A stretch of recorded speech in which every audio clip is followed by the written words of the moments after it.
Well, at this point, we are going to transition to our message time. This morning, we have a guest speaker with us that I am super excited to welcome. A longtime Cedarbrooker. She has preached here many times in the past, and she has been a part of our church since the very, very beginning. Would you guys put your hands together and please welcome my friend, Amy Burns. Kyle. Good morning, everybody. It's good to see you. It's good to be here. Get myself organized. You know, as many of you know, I work here in Menominee at the Red Cedar Clinic as a PA, both in pediatrics and in the urgent care. And about a year ago, I was in the urgent care. It was in the morning, and I was at my desk in the office drinking some coffee, working on some charts of some patients I had already seen that morning.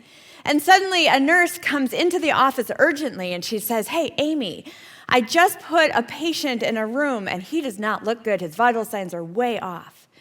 Now, this is a little bit unusual for the nurse to come in and tell me that a patient needs to be seen, because usually I just get a little ping on my work phone, and I look and see what room number and go see the patient. So when this nurse came in rather urgently, I right away pulled up the computer, looked at the patient's chart, and saw absolutely these vital signs were off. Blood pressure was high, respiratory rate was high, heart rate was high. So I grabbed my stethoscope, the nurse and I hurried to the patient's room, and we walk in, and the nurse, of course, had been exactly right. This patient looks terrible. So we move him quickly to one of the emergency department rooms, and we get him hooked up on a heart monitor. And right away, we see that this patient is in a dangerous heart rhythm. So at this point, the entire medical team just descends on this patient.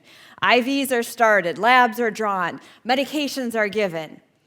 And long story short, this patient had COVID, and the infection had stressed his heart to the point of putting him into a dangerous heart rhythm.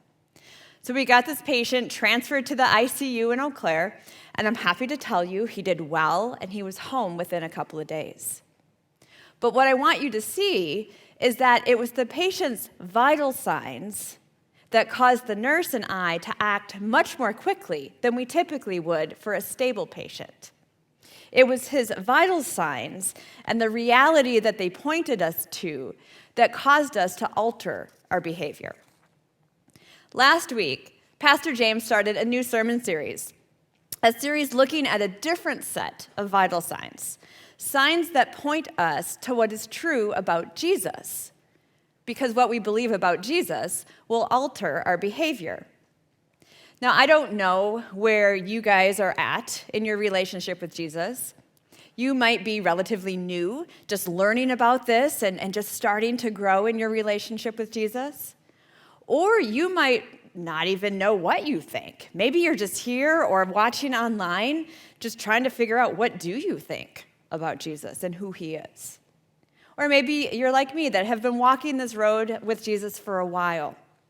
Wherever you're at, what I do know is that no matter how long or how short you have believed that Jesus is God, our Savior, there's going to come times of doubt, times of questions percolating up.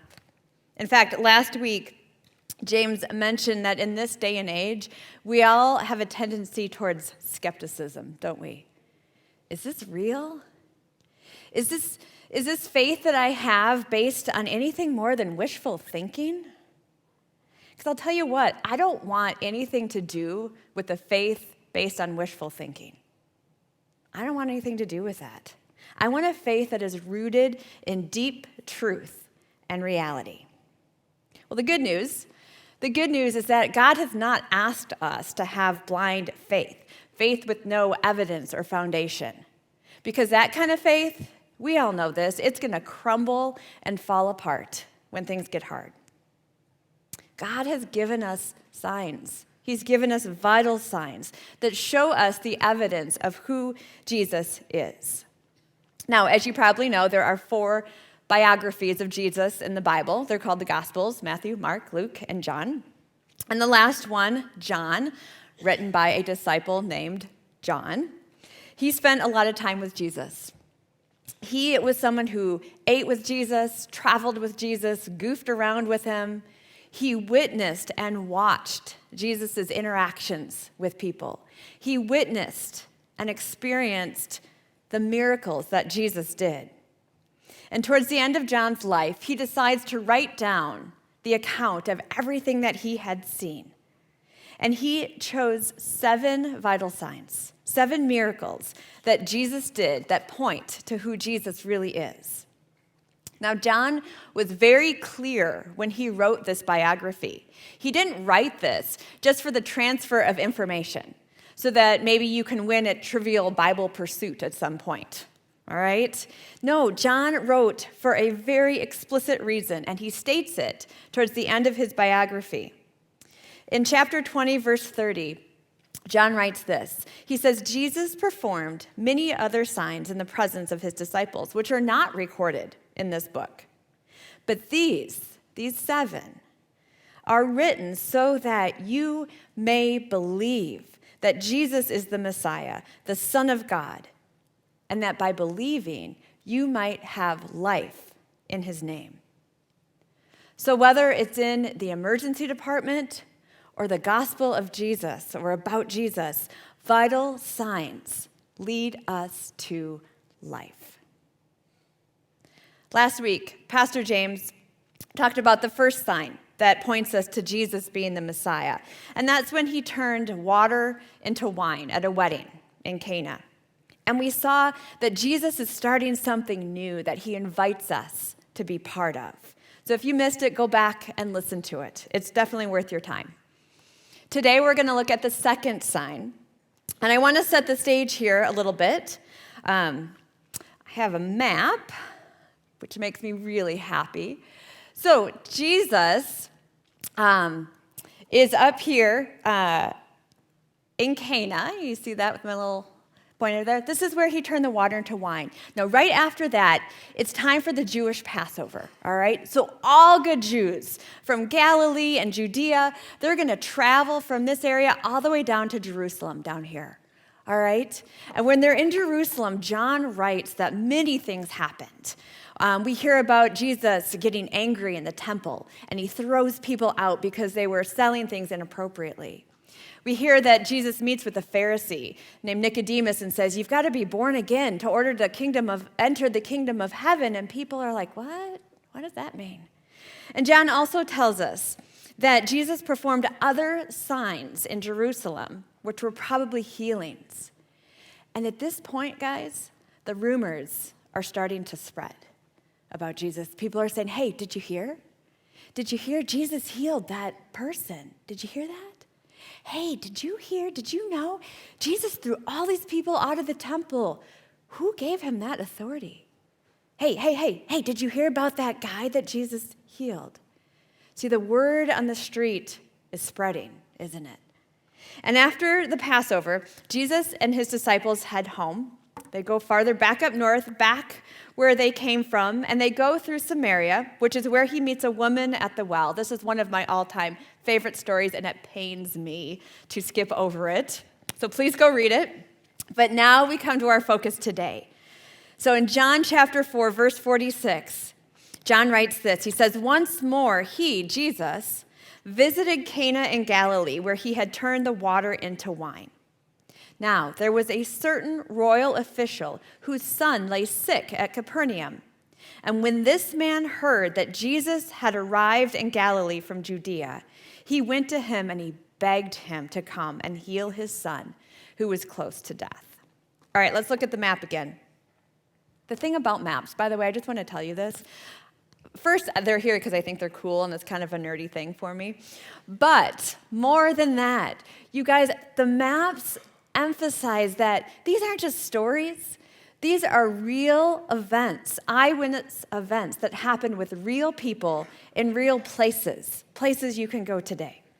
So anyway, up here, Capernaum, right at the north part of the Sea of Galilee, that's where the sun is dying. And Jesus is over here in Cana. This is about 30 kilometers apart.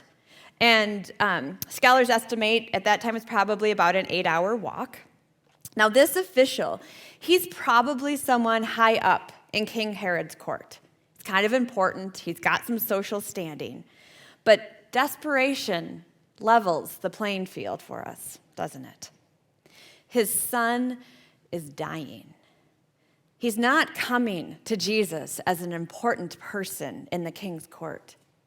He's coming to Jesus as a desperate dad, a desperate father.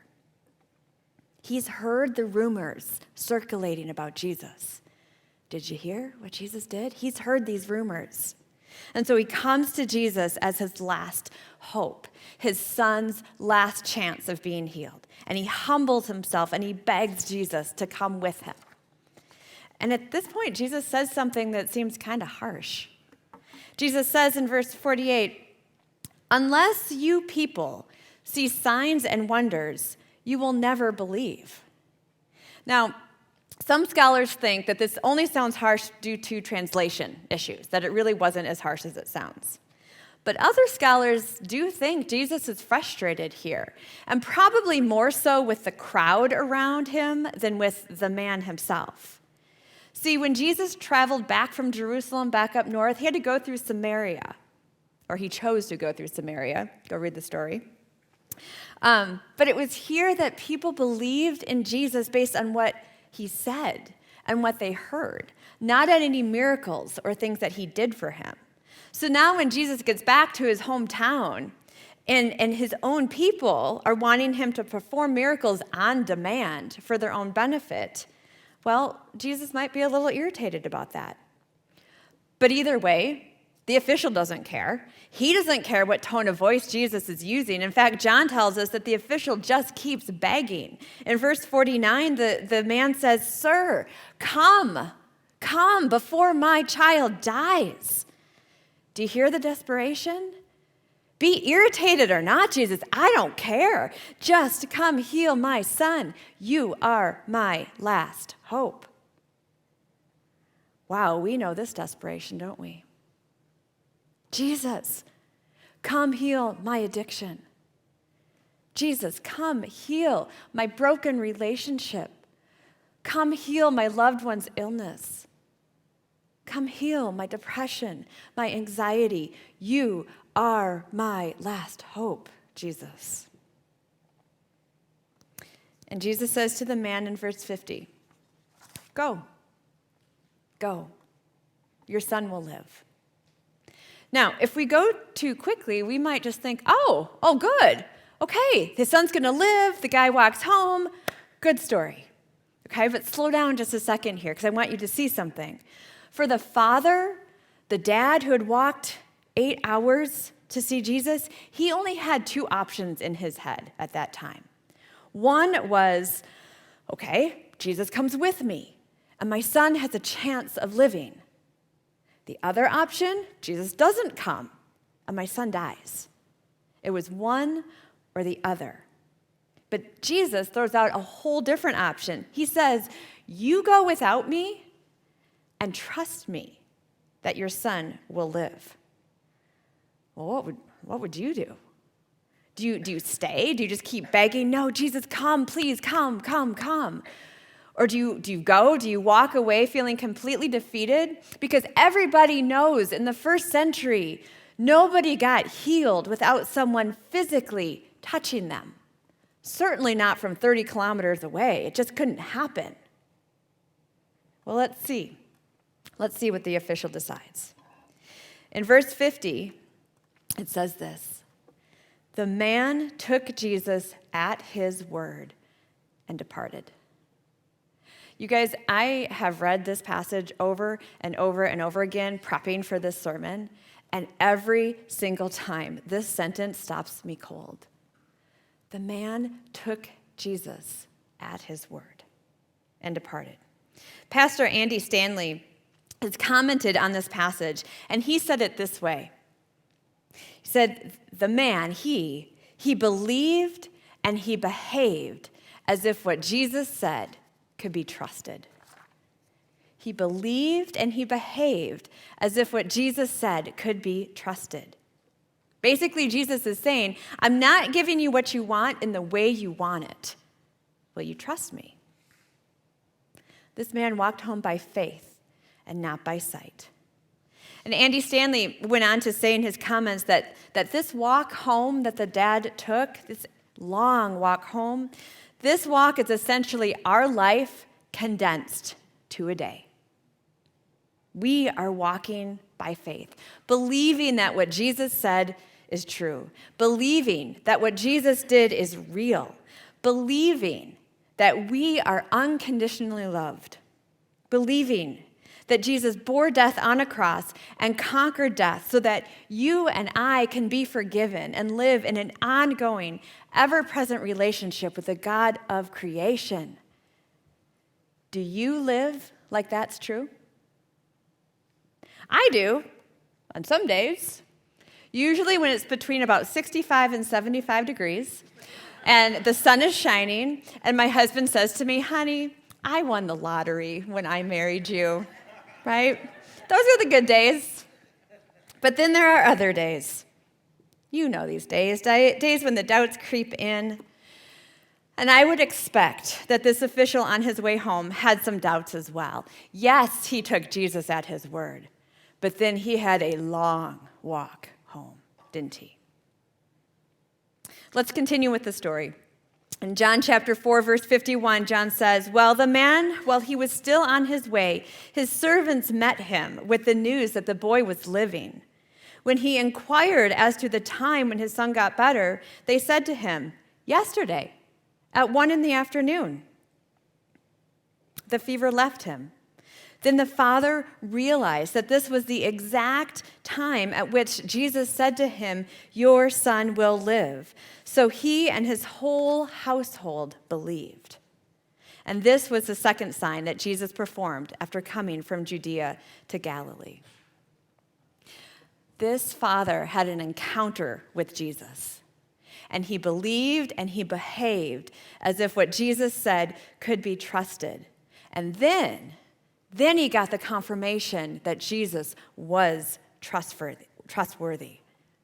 And what do you think happened to his faith when he saw that his son was alive? And not only alive, but that his son got better at the exact moment Jesus said he would. Well, of course, his faith grew. And not only his faith, but the faith of his entire household. There's a cycle here. I called it the faith cycle. I actually sketched it out, and Leanne in the office was kind enough to make a slide for me. But just like this father encountered Jesus, we encounter God in some way, whether it's here at church, reading the Bible, or by a person that God puts into your life. And then God asks us or nudges us to trust him in some way. And we do. We say, okay, I will. I will trust you, and I will behave like I trust you. And then God proves himself faithful and trustworthy, and our faith grows, and we continue to encounter God. And round it goes as our faith just grows. Now, I don't mean to be simplistic or formulaic here, because we all know that our lives are not just one single linear storyline, right? We're living multiple storylines all at once. Stories of our jobs and school and work and dating and finances and parenting, and just all of it overlaps and intertwines and gets jumbled together. And it's just this tangle of everything that makes it so easy to miss where God is being faithful to us. So we need to take a moment from time to time and look at where the cycle is playing out in our lives. I'll share an example with you from my own life. It was just after college. I had graduated that spring, and I was living in North Little Rock, Arkansas, working as a youth intern at a church there. And that spring, prior to graduation, I felt like God was saying, hey, I have something for you. I want you to go on a long mission trip to Ethiopia. It was 4 months. 4 months I was going to be gone on this mission trip. And I said, oh, okay, I'll do that. And I got the preparations going. I got the passport, fundraising started, packing. And I'm in the middle of the summer. I'm supposed to leave at the end of August. And I'm about $1,000 short of what I needed to go on this trip. Now, at the church that summer, the Vacation Bible School kids decided to use me as their missionary to support for their VBS that week. So they went out, all these little kids, they went out to their grandparents and their neighbors and their friends and said, hey, do you have any extra pennies? We're collecting pennies for our missionary this week, for Amy. Well, you guys, a few weeks before I was supposed to leave to go to Ethiopia, I find out these kids had $996 worth of pennies collected. What? That's a lot of couch cushions being looked under, right? You guys, any doubts that I had that I was supposed to go on that trip vanished. My faith grew by leaps and bounds. And as some of you know, Ethiopia has ended up playing a big part in my life and my family's life. Now, these kind of stories, these are fun stories. They are just stories where God obviously works. And they're so important to share, and they're so important to talk about. But more often than not, God's faithfulness and this cycle of faithfulness is more subtle in our lives. Not less profound, but a little bit more subtle. For example, maybe there was a time that God asked you to be just a little bit more generous with your money. And you thought, oh, that is not in the budget. I don't know if I can do it. But you did it anyway. You did it anyway. And each month, you are still making ends meet. Each month. God is faithful, and your faith grew. Or maybe there was a time when God asked you to forgive someone who had hurt you, and you thought, no, this one was too big. I can't let this go. But you did the work of forgiveness anyway. And now you can be in the same room with that person and not be eaten up by bitterness and anger. God was faithful, and your faith grew. Or maybe God has asked you to trust him with your loneliness. And you've said, God, I just can't keep doing this anymore. But you kept going anyway, being a good friend to others, showing kindness when maybe it wasn't returned to you. And now you look around you and you realize there's a community and a group of people around you who love you. God was faithful, and your faith grew. Do you remember that I said that this official's walk home is essentially our life condensed to a day? We are still in the middle of the road walking home. And our ultimate confirmation isn't going to come until the end of our life here on earth. And I know as we walk, our doubts are going to come up and questions are going to surface, but we don't need to be afraid of them. This is the time when those doubts come that we go back to the vital signs that John and the other disciples wrote about. And we remind ourselves that we serve a God who turned water into wine to show us that he is starting something new. And then we remember from today, that we serve a God who can heal and bring physical life with just a word. He's that powerful. And then we remember all the other signs that the disciples witnessed and wrote about so that we would believe that Jesus is the Messiah through whom we have life and life abundantly. But then, you guys, God is so gracious to us. He is so good to us because we not only get to look back on the Gospels, we can look back in our own lives and see the cycle of God's faithfulness to us and to the community of people around us. And that is why we have to share our stories. Not just the obvious stories, but the subtle stories of God's faithfulness in our life. Because my faith grows not only when I see his faithfulness to me, my faith grows when I see his faithfulness to you and to this community. So I want to end with two questions. The first question, and I just want to bring up that cycle of faithfulness one more time. Hopefully, you've encountered God, whether it's today or recently. My first question to you is, what would it look like to take one step towards trusting God with something in your life? What would it look like to take one step to trust God with something? And for those of you who have been following Jesus for a while, I'm adding a second question for you, little extra homework. What is an example in your life where God expanded your faith by showing himself faithful to you? And what I want you to do is write it down. Write it down so you can go back and remember when you need it. But I also want you to share it with somebody, because that cycle of faithfulness in your life is not only going to grow your faith, it's going to grow the faith of someone else too. So let's pray. Okay? God, thank you for how good you are to us, and that you don't ask us to believe in you blindly. You've provided clear evidence and signs that not only are you real, but that you love us deeply. Thank you that you show yourself faithful to each and every one of us. And God, please open our eyes to recognize and see how you provide for us. Expand our faith, God. Amen.